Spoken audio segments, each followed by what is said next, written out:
What is going on, everybody? It is Random Hero Gaming. I hope you all had a wonderful Thanksgiving.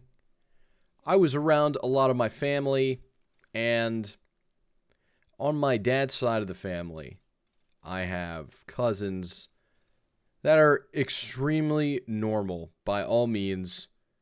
My one cousin, she is 32. She's got 2 kids now. Husband, a house, lives in a very affluent suburb. She has a good job. And I'm always completely perplexed by her life. And seemingly, I mean, look, we only get a glimpse on the outside looking in, but it just seems perfect, like a Disney fairy tale, like she's a Disney princess. Married, she's attractive. She married a guy that's attractive. He comes from a very wealthy family. She comes from a wealthy family. Both of them have both their parents still alive, still married. Healthy marriage, healthy life, went to good schools, good universities. And yeah, to cap it all off, they are high school sweethearts. They've only ever dated each other. We don't know. We don't know any these days anymore how truthful people are about that, but from what I've seen, that is the only person she ever dated, and they've been going strong for 15 years, maybe 16 years. And I draw the contrast to my life whenever I see them. It's hard, You're not supposed to draw comparisons. You're not supposed to think the grass is always greener, but I'm just always amazed at how different our lives are. My interests, my video game interests, my hobbies that are bit out of the ordinary.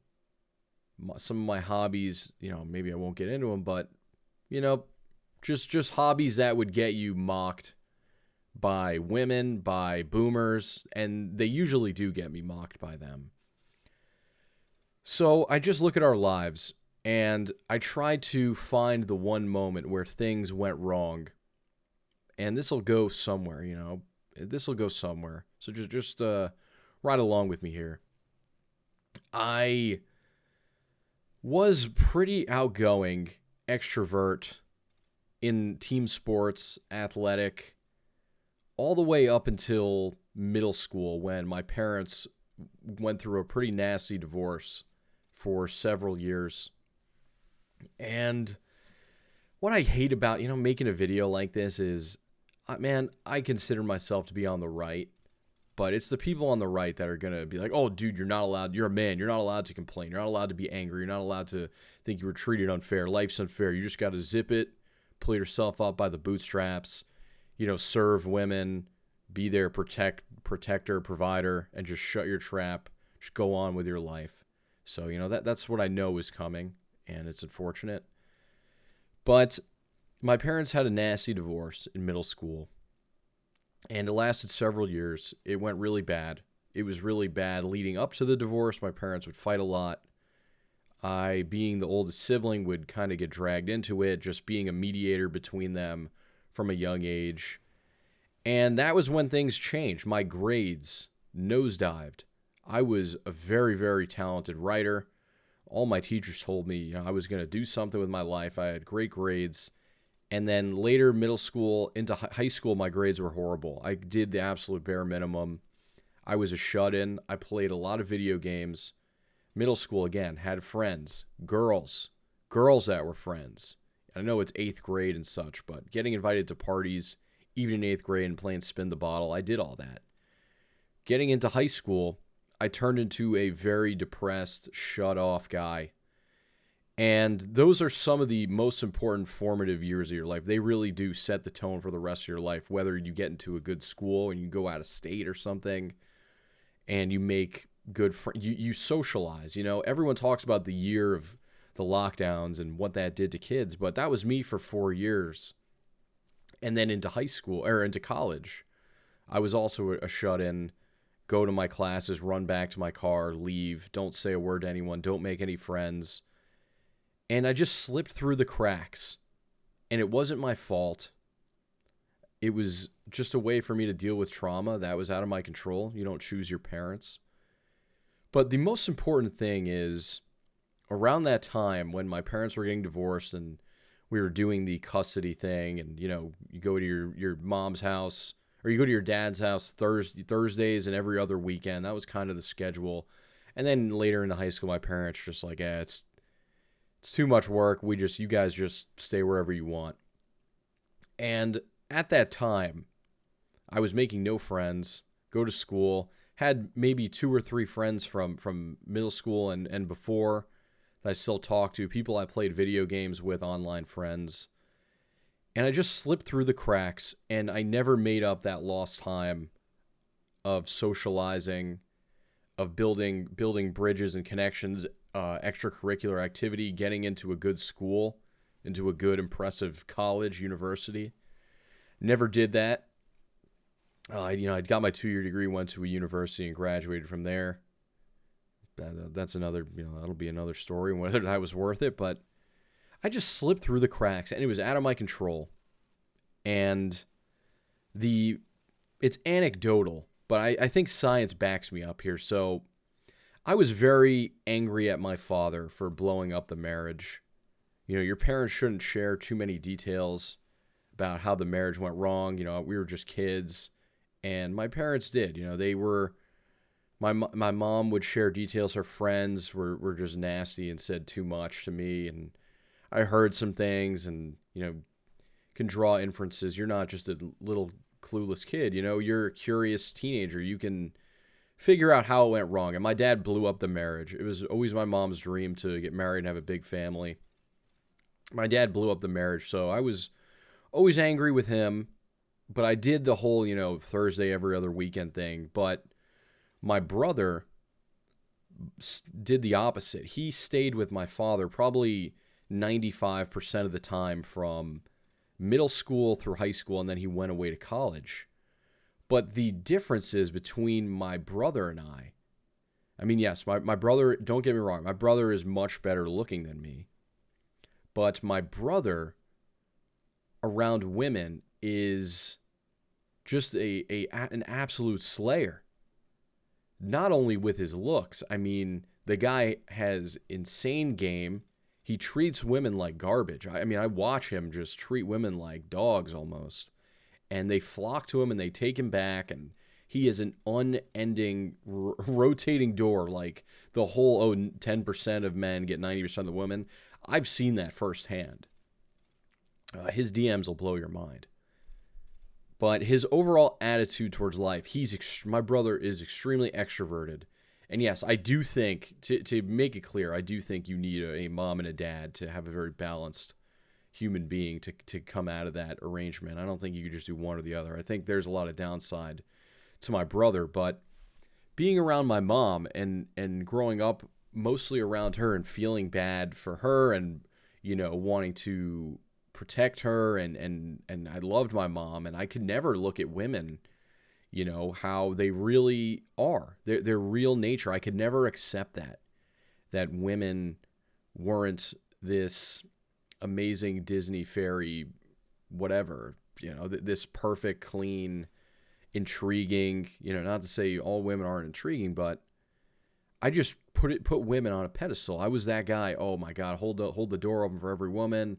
I love women. They are amazing. They're sensitive. They're incredibly kind. The total blue-pilled package, because it was all I knew. It was all I knew. And this was very off-putting to women. I did get lucky after college, just some circumstances. I got with a girl that I really, really liked, and we had so much in common. Very curious about a lot of things: nature, animals, science, astronomy. And we really seemingly enjoyed each other's company. But it all blew up in my face because I was too perfect, as in devoted too much time to her, was too predictable, didn't have too much else going on. I made her feel like she was incredibly special, and then she felt like she didn't deserve it. She wasn't deserving of that, and then she blew it up. Went back to her ex, and I think they're actually still together, living together, probably going to be married. So, that was, and I could never understand it. I could never understand it until, I got into these spaces in my early 20s, and then I did understand it, and it totally made sense to me. It was crystal clear.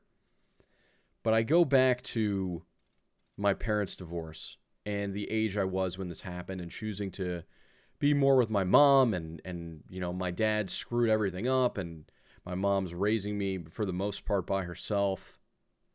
My dad really isn't a good guy by any means. So like not a good role model, but I feel like you need that balance of a mother and a father. Father to learn how to treat women and how to just be masculine and intriguing and hard and a provider and a protector and firm. And I never got that. Never got that. And I slipped through the cracks. I had years off of socialization. I became a shut-in. I know people like to point out that like I have a lot of friends, or I'm like a low-tier normie or something. I went to a bachelor party for a guy I grew up with that I knew since I was 5 years old. And then I went to his wedding, and those were the people I was around. I knew those people from school. Wasn't really friends with them. I was mostly just knew them because of my brother.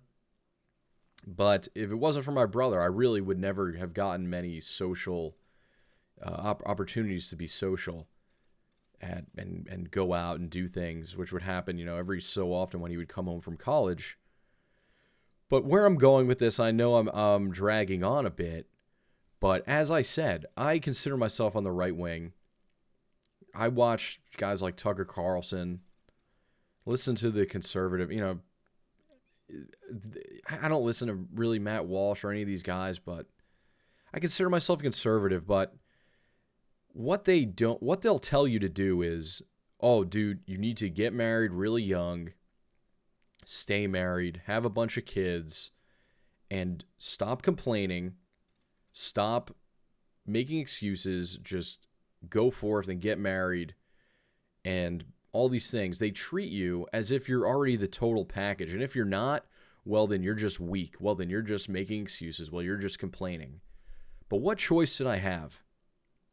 I don't like to look at myself as a broken person, but a lot of the last couple years of my life have been picking up the pieces and trying to put it back together, trying to right those wrongs of missed years of social opportunities. And I still don't. And I didn't have any girlfriends in high school or college. I didn't have those experiences with women. I tried once and it went horribly wrong. I got my heart ripped out from my chest. And it was very confusing as to why, at the time.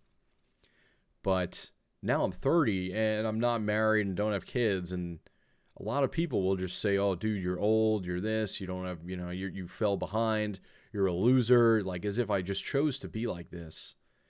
And, oh, you're just making excuses, this, that. But no, that's legit trauma.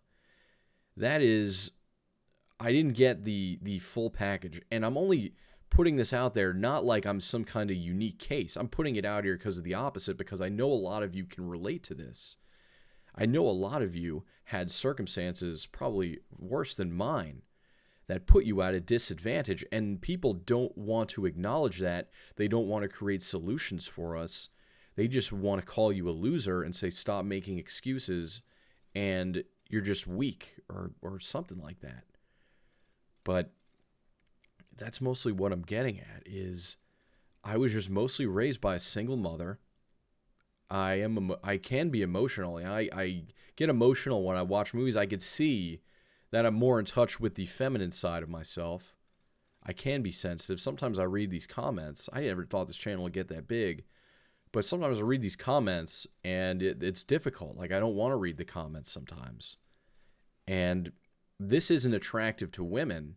This isn't being so comfortable with being alone, being so comfortable with doing things on my own, going to movies on my own, playing video games on my own, going to a bookstore, walking on the beach by myself. It's gotten so comfortable and I'm so used to it that it's hard to give it up. And you're constantly told to be a functioning human being that people admire. You have to give it up, but that was my formative years. That's what's comfortable to me. And you're making up for lost time, putting the pieces together. But one day it could just be too late when you get it right.